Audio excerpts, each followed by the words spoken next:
let me try and get this a little simpler. You're going to loan me, Washtenaw County, $10 million, all right? And you're going to loan that to me in the term of a bond. Approximately what interest rate would you give me? 3% today? No. 2.5%? No, the interest rate that we're talking about. The coupon payments on these bonds. No. The average interest cost, current estimate, is 4%. All right, 4% on this $10 million, okay? Now, I've just got $10 million that you have loaned to me in the term of this bond.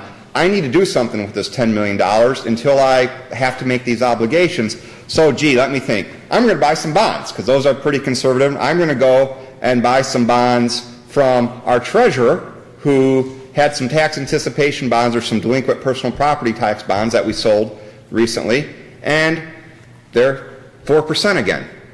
I'm earning the same thing that Treasurer McClary's paying out in her bonds that I'm paying you in interest. It's a wash. I'm paying a little bit extra in overhead.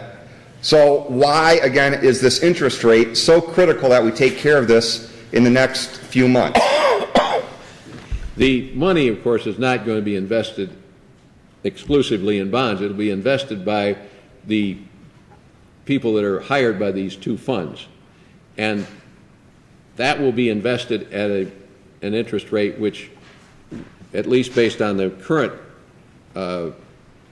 reviews, is anticipated to be, in a worst case, about 6.5%. Now, there's a differential between 4% and 6.5%. Now, if the rate goes up to 4.5%, the differential is smaller. So if the rates are currently 4.5%, and you anticipate that the reinvestment of these proceeds over a long period of time will average out at 6.5%, remember the bonds are being paid over 20 years, then you might want to proceed ahead with what you currently know. Interest rates could go down, we don't know, but they're not likely to go down very much because the interest rates that you're seeing today are in the range of the interest rates that we had on municipal borrowings in the 1930s. So, and I wasn't even alive then. So you're suggesting that I borrow money at 4.5% and expect a 6.5% return on that money. Is that what you're suggesting? No, what I'm suggesting is that as a part of this plan, that will be an element of it. That's not the only element, but that's one of the elements of it. I go take out a mortgage on my house, and I go and get a new mortgage on my house, 4% interest, all right? And 100% of my house is now leveraged, all right? And I owe the entire amount of what my house is worth.